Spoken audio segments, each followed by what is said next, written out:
name is Kyle and welcome to the channel. In this video, we're going to talk to you about the Crown Princess of Congress. That would be Miss Alexandria Ocasio-Cortez, better known as AOC. She has been getting heckled a lot. So let's get into this. This is from the Daily Dot, Rachel Warner, and here we go. AOC dances to AOC has got to go chant at a recent town hall. Says that she can't get a word in. Ocasio-Cortez is using this recent congressional recess to hold town halls for constituents, but is being bested by trolls every time she steps out. I love it. And this video really isn't that important in the grand scheme of things because she's probably going to win her election anyway. However, there's two things. It is possible that she might not the next time because, like she's going to say later, and I'm saying now, that the redistricting has happened after the census. And so you have to redraw the lines per the Constitution. And I believe her district now up in New York, which I haven't looked into because I really don't care. The point is probably going to go to more middle and less radically leftist where she was before, how it was drawn. And so it's possible that she can lose next time out. She probably will win this time simply because of name recognition alone. However, right now it looks like she is getting blasted. Let's take a look at this clip, and they do a good job of shutting things down. And that's going to be a big point here because see what happens when the left eats their own? They attack their own, and there's no outrage on the crowd for doing that at all when they're conservative. When a conservative comes to a campus or to a town hall setting, next thing you know, you have a mob come in and try their best to shut them down. So keep that in mind as you watch these two clips. Let's watch this first one right here. Congresswoman, none of this matters unless there's a nuclear war, which you voted to send arms and weapons to Ukraine. Tulsi Gabbard, she's left the Democratic Party because there are a bunch of war hawks. Okay? You originally voted, you ran as an outsider, yet you've been voting to start this war in Ukraine. You're voting to start a third nuclear war with Russia and China. So here's the thing. Okay, so here's the theme. Democrats aren't paying attention to the issues, and one of the biggest issues is crime and safety, and gas would be the other thing, which energy is very important, especially when you're going into the winter. So ultimately, it comes down to safety. If you don't have any food, you're not safe. If you don't have heat, you're not safe. If you don't have police, you're not safe. So it all comes down to safety at the end of the day when it comes, really basically come to it. And so what they're saying is these social policies that you have, whatever you're doing, is causing us to not be safe. In this case, he's talking about nuclear war. Why are you playing with the lives of American citizens? You're playing with our lives. There will be no neighbors if there's a nuclear bomb. So basically, they're bringing it back to the basics. Okay, you can talk all you want, but if there's a nuclear war, it doesn't make any difference, does it? Does it? Voted to mobilize and send money to Ukrainian Nazis.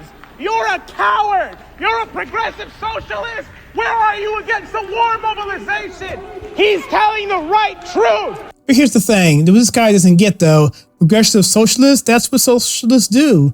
That's what they've always done. Look at Mao. Look at Stalin. I mean, these guys, any time of any variation of socialism, whether it be communism, whatever it is, anytime you have a humanistic worldview brought into a government, you're going to have problems. It'll come in different ways. But at the end of the day, people are going to die. And that's what it is. So don't say that she's a progressive socialism. That's what they do. That's what they do. And people don't understand that. So, but I know their anger and their frustration at her. But it is what it is. And they need to understand that. Just vote her out and bring someone in there who is moderately half a brain moderate. So this brings us to last night when they had another town hall of hers, which was disrupted by a large group of protesters with drums and signals. I'm not sure what it is with these leftists and these drums, but they love the drums. And they said here in this article, it says it was over gender issues, safety, and her support of United Nations. I take issue with this simply from the clip that I've seen. Now, the whole thing could have been different contextually. However, here, I think the author is basically giving her a little bit of a pass, but really it was about gender issues despite safety or instead of safety. Take a look for yourself.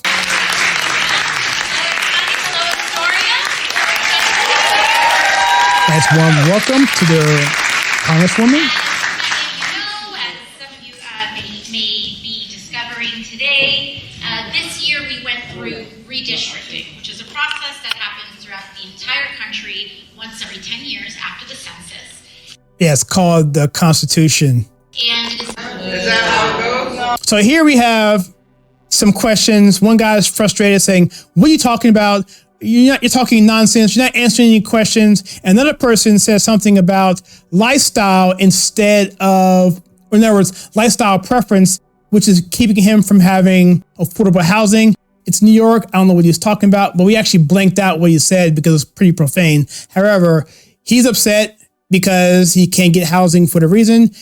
I guess they're mad about gender studies or gender issues, whatever it is causing him from having housing. So let's watch this and you have the context of what's going to happen next. You're just talking nonsense. You're not answering questions. So if I don't have I can't have a place to live. Oh my God. Shut up. Boo. That's what you're saying, right? That's what you're saying. So let's skip a little further. The woman that was stabbed 20 times, that was a 9/11 FDNY worker.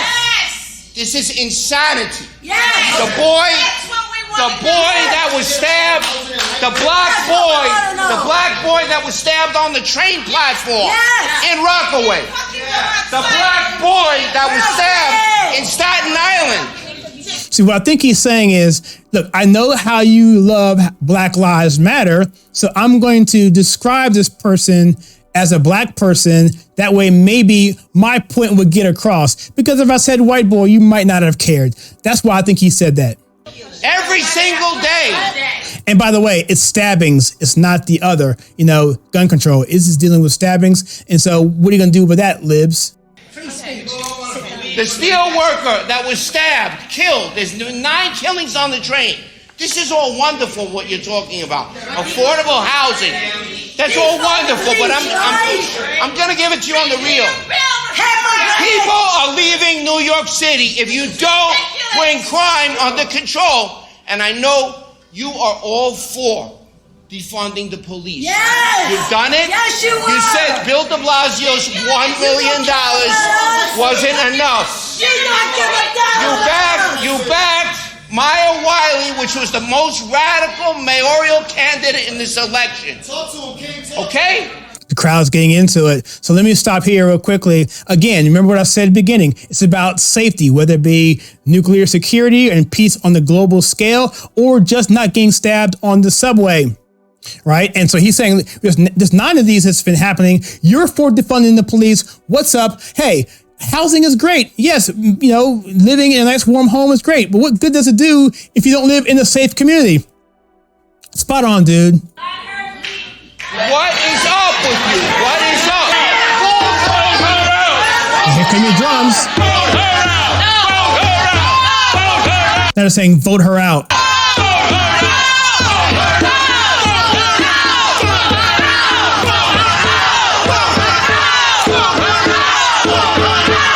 They're not really for the UN.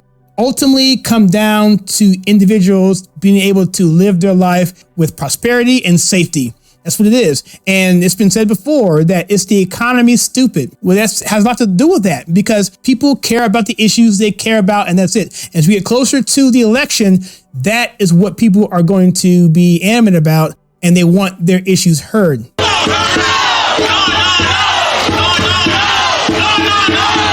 Some are saying no, no, no. All right, let's go a little forward here. This is a little ridiculous. So I'm going to go forward here, see what we have here. They're yelling and screaming. She's going to be on the stage, and actually the lights go out. And this is the clip you saw in the beginning with her on the stage dancing, whatever. I'm going to skip through that. You can watch it again if you want to back it up. So the lights go out. She's taken off by security in the back. And then she's back there behind the stage. And then they say, okay, you can come back. The lights are on. Here we go. I'm not allowed to be in a room with the lights turn off. It gets a little, that's one of the things. All right, listen, okay. Okay, I gotta talk about this. You remember when Hillary Clinton is like, I ain't no ways tired here with my hot sauce in my purse, and I'm shucking and jiving and hoping that you come vote for me. I don't feel no ways tired. I come too far from where I started from. Nobody told me that the road would be easy. What's something that you always carry with you? Hot sauce. Us. Really? Yes. Now listen, I want you to know people are going to see this and say, okay, she's pandering to black people. Okay. Is it working? Because even though I'm not quite as brown as you are, I know you feel like I am because I'm truly black, more black than you are in a lot of ways. You think I'm kidding? They called Bill Clinton the first black president, so don't get it crooked. These Democrats don't care. They'll look down their nose on you and they will do whatever they want to do to get you to support them. If you don't support them, then they're going to alienate you. They're going to shut you down. They're going to call you names. They're going to do whatever because that power is what they crave the most. The power is what they crave the most. It's simply what it is. And it goes consistently across the board, which is why you have so much corruption in the Democrat Party. Not to say there's not any corruption in the Republican Party, but from the basis of a person who wants to be a leftist, a Democrat, who basically are leftists, Marxists, that all goes into power and control and centralized into one entity, usually the government, and sometimes an individual, which is really, really dangerous. Okay, you ready? We gonna act like grown-ups? We ready to Are we ready to act like grown-ups? So not only are you going to be patronizing to them and disrespectful and speaking in a dialect that's not your own, that you're projecting on these people that you're talking to, your constituents, talk down to them as if they're children. And are they acting immature? Maybe. Or do you ever attack any group that comes after, let's say, a Ben Shapiro when he goes to Berkeley, or Candace Owens, wherever she goes, or anyone else who's conservative speaking on a campus, like a Matt Walsh? No, you don't care. They can throw stuff at them. They can do all kind of disgusting, nasty things, spit on them, whatever. And there's never an outcry from the left on any of that. But all of a sudden, here you are behind a little gated area. That's actually a sermon right there. She's behind a little gated area with security who I'm sure are armed. And she's saying, you know what? I can't handle this. I can't deal with this. Can you guys please act like adults? Please, please, please. It is shocking to me. Shocking. Shocking. I'm It's shocked. shocking to me that there are so many young people in this room that are setting an example that fear for how to do. Oh my. I don't want to yell in this microphone, even though I have the dampening down and a filter with noise condition and suppression. It will burst your eardrums if I was about to scream here, because the fact that they have the audacity to even suggest that they're not acting in a way conducive for younger people. Look, the Democrat Party doesn't care about values and morality, especially when it comes to younger people. They don't care. As long as they get their vote and they get their little cushy little parking spot, get the little shiny little congressional badge, they get their assigned committee, they get their PACs, they get their funds, the fundraisers and all that stuff. They don't care. They don't care. They get in their little silo. They talk a little whatever. They do a couple show votes here and there. They'll do a resolution, and that's it. That's all they're going to do for you. They'll give you lip service and do absolutely nothing, because in the first year, in the short session or the long session, they're going to be looking for the short session to get reelected. So really, they're only your congressperson for about 8 months, if you really look at it. I think AOC is one of these true believers. She just isn't very smart, and she doesn't understand that her beliefs are just total garbage. So, and she doesn't have the intellect to really know that. And so I think she's probably less corrupt because she just isn't smart enough to grasp all of it. But it's still a leftist Marxist coming across as a person who is just condescending, disrespectful, and it's really embarrassing. So, I mean, I don't know. You tell me, guys, what do you think about these two clips? And the last thing I want to leave you with is the fact, again, that these Democrats do the same thing to themselves. And it's what happens when the woke eats the woke, because we've said it here before, that when you're woke, you alienate so many different groups and you splinter so many different groups that ultimately you're not woke enough, and next thing you know, they split and eat themselves. That's what happens. That's exactly what happens, and we're seeing it right now. And people are upset because the policies that Joe Biden has put forth is causing heartache and death and destruction to many homes and families, individuals in this country, and people have had enough. And I don't think the midterms can get here soon enough. So with that, guys, I'll see you in the next video.